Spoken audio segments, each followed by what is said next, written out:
Namo Sang Hyang Adi Budaya, Namo Buddhaya. Bapak Ibu, sahabat-sahabat sedharma yang berbahagia, berjumpa lagi kita di dalam program Sharing Dharma Universal di YouTube channel kebanggaan kita, Budayana TV. Bapak Ibu, sahabat-sahabat sedharma yang berbahagia, pada kesempatan pada hari ini saya ingin berbagi mengenai satu topik ya yang mungkin saat ini sedang ramai-ramainya ya, sedang hangatnya dibicarakan gitu ya. Ini kita membahas mengenai moderasi beragama. Ya Bapak Ibu, teman-teman mungkin tahu ya, ada kejadian di mana beberapa hari yang lalu sampai hari ini pun masih ramai ya, di mana ada seorang mantan menteri yang mengunduh gitu ya, sharing sesuatu yang kurang berkenan lah ya di mata umat Buddha, di mana rupang Buddha itu digantikan dengan wajah orang lain. Ya seperti itu yang Bapak Ibu pastinya sudah tahu kasusnya yang sampai saat ini pun masih berjalan. Nah, ada hal-hal yang seperti ini yang Bapak Ibu, di mana kejadian-kejadian yang seperti ini yang seharusnya tidak terjadi ya di bumi Nusantara kita ini, tetapi kenyataannya masih terjadi ya, masih ada sampai saat ini pun masih tetap terjadi hal-hal yang seperti itu ya. Nah, kita selaku umat Buddha seperti apa kita ini ya dalam menyikapi hal itu?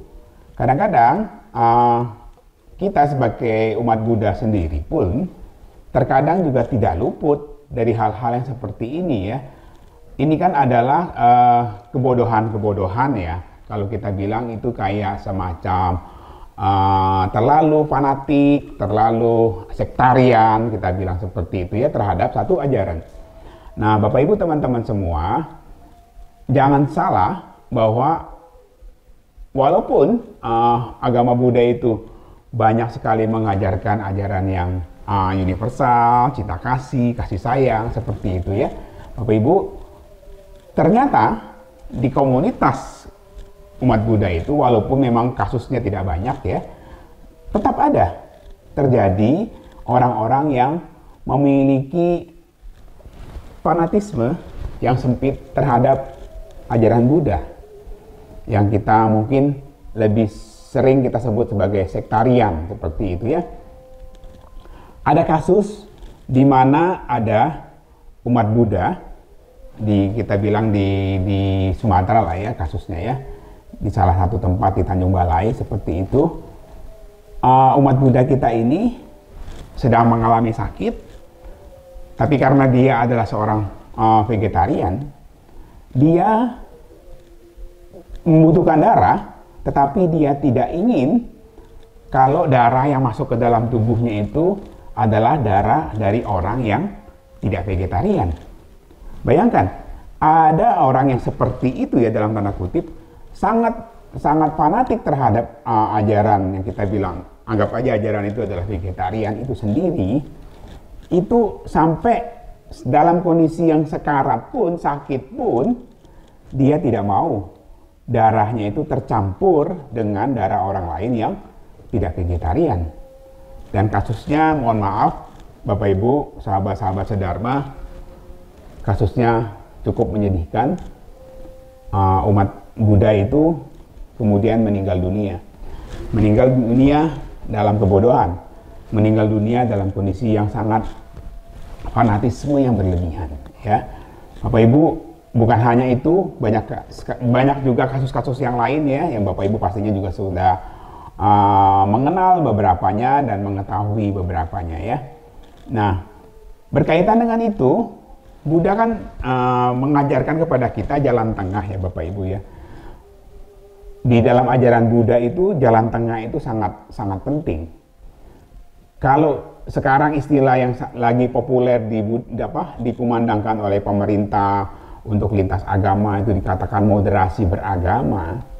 Kata-kata moderasi itu sendiri dalam Kamus Besar Bahasa Indonesia itu ada dua pengertian.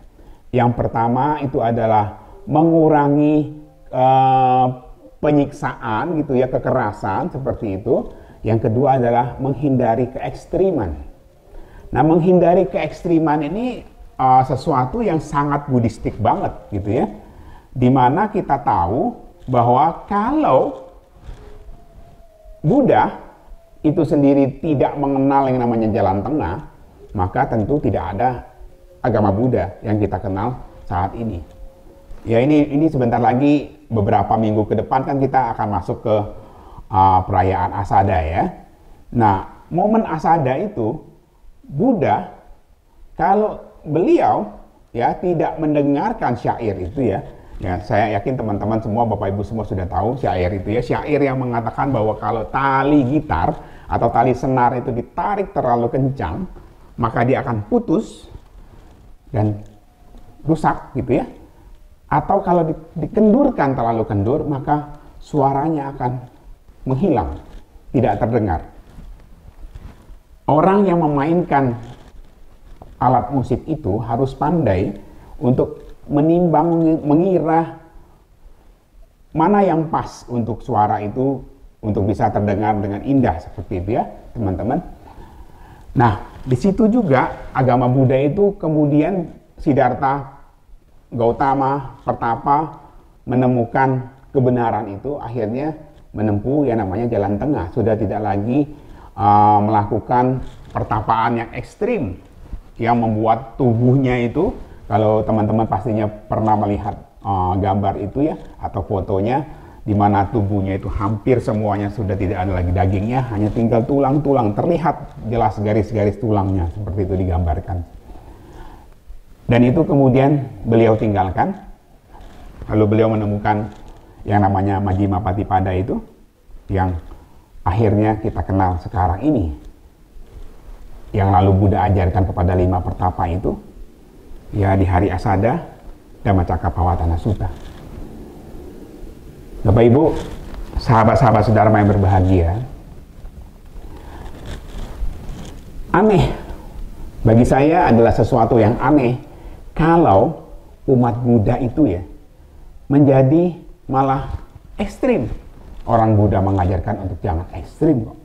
Ya, dari awal sekali ajaran Buddha itu betul-betul adalah menghindari ekstrim. Ini sangat selaras dengan definisi tadi, moderasi, moderat, berada di tengah-tengah, jalan tengah. Jadi kalau masih ada umat Buddha yang kemudian dalam pola pikirnya, pandangan hidupnya, tindakannya yang sangat ekstrim, seperti kasus itu kan aneh gitu ya. Itu belajar agama Buddhanya di mana seperti itu, sehingga muncul fanatisme berlebihan. Ya, Bapak Ibu, teman-teman semua, saya hanya ingin mengatakan bahwa kasus ini nyata, real ya, bahwa ada sebagian dari umat Buddha itu, walaupun memang jumlahnya tidak banyak, karena memang umat Buddha kan tidak banyak ya, di Indonesia ini kita sangat-sangat sedikit dalam populasi, ada yang ekstrim. Ya, walaupun mungkin belum sampai seperti kondisi teman-teman kita yang lain itu ya, yang sampai ada terorisme.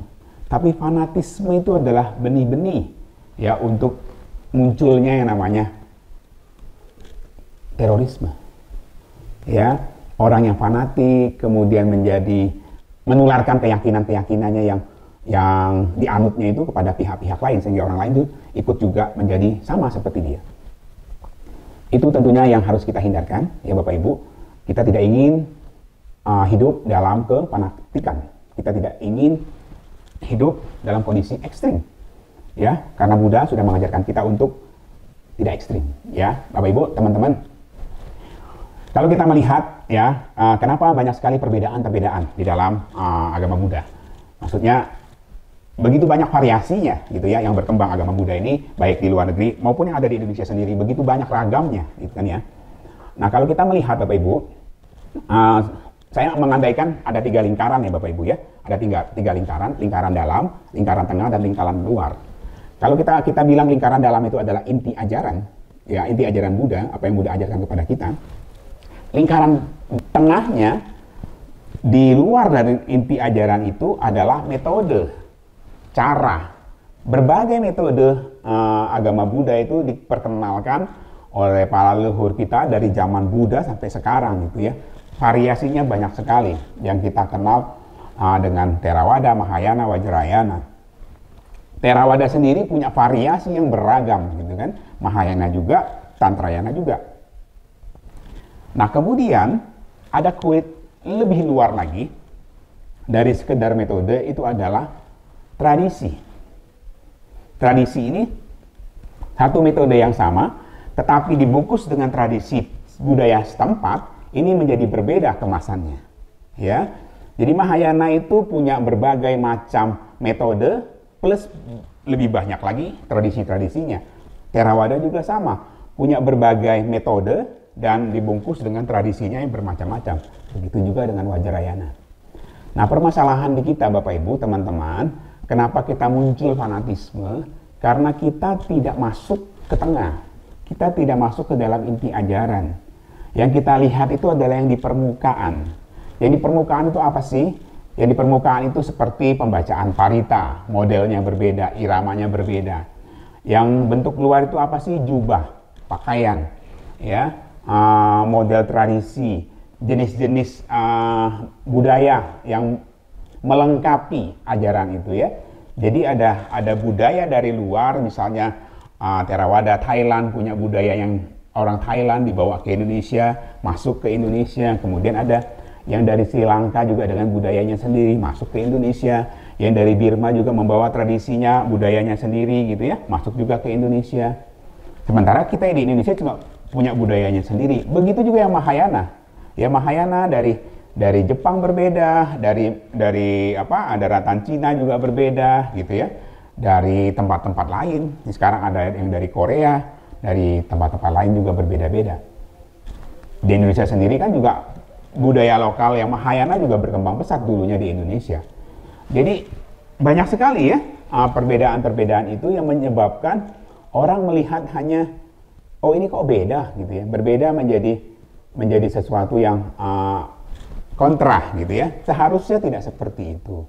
Karena perbedaan itu adalah hal yang wajar gitu ya. Di internal umat Buddha sendiri, kita harus menciptakan terlebih dahulu kerukunan ya di antara umat Buddha sendiri ya, sebelum kita bisa keluar untuk bisa rukun moderat dengan umat beragama yang lain. Di internal kita sendiri loh, di kelompok umat Buddha sendiri itu perlu yang namanya moderat ya, karena itu yang diajarkan Buddha. Buddha mengajarkan jalan tengah ya, tidak ekstrim terhadap penyiksaan diri dan tidak ekstrim terhadap mengumbar atau istilahnya mencari kesenangan nafsu indria. Ya, itu yang dihindari. Ya, jadi kita juga harus belajar dari apa yang diteladani Buddha, bahwa kita itu harus menjadi siswa Buddha yang memiliki jalan tengah, yang moderat gitu ya, yang tidak fanatik, tidak ekstrim. Ya, untuk mencapai yang namanya ajaran Buddha itu universal gitu ya. Kalau menurut buku yang dikarang oleh Pak Sudamek AWS itu ada gradasinya, ada tingkatan-tingkatannya. Sebelum kita bisa mencapai yang namanya universalisme, ya sesuai dengan ajaran Buddha yang katanya sangat universal itu, yang bisa diterima untuk siapa saja di mana saja. Kita untuk mencapai itu kita harus memulainya dari hal yang kecil. Hal yang kecil itu adalah non-sektarian. Begitu kita sudah bisa mengerti apa itu yang namanya non-sektarian, pahamnya, pola pandang kita, kemudian barulah kita bisa pelan-pelan meningkat ke yang namanya inklusivisme, dan lalu naik lagi menjadi pluralisme, baru menuju yang namanya universalisme. Ya, mungkin ini pembahasannya cukup panjang, kalau nanti perlu dibahas, mungkin lain kali kita akan bahas mengenai ini ya. Tapi intinya teman-teman, Bapak Ibu, sahabat-sahabat sedharma yang berbahagia, kita harus belajar dari Buddha untuk hidup moderat, ya, untuk hidup di jalan tengah, jangan ekstrim. Jangan sampai kejadian-kejadian seperti yang tadi saya ceritakan hanya gara-gara darah orang lain itu tidak vegetarian, kita menolak sehingga akhirnya kita kekurangan darah dan kita meninggal gara-gara itu kan suatu perbuatan yang sangat-sangat tidak bijaksana ya, yang harusnya kita hindari. Mungkin itu Bapak Ibu, sahabat-sahabat Sedharma yang berbahagia, apa yang ingin saya sampaikan pada kesempatan hari ini. Ya, semoga bermanfaat. Ya, semoga kita bisa mengambil momen asada ini menjadikan diri kita semua menjadi orang-orang yang tidak fanatik ya, non sektarian, kemudian kita berkembang menjadi yang inklusif, pluralis, dan kemudian kita menjadi orang-orang yang universal. Terima kasih. Namo Sang Hyang Adi Budaya. Namo Buddhaya.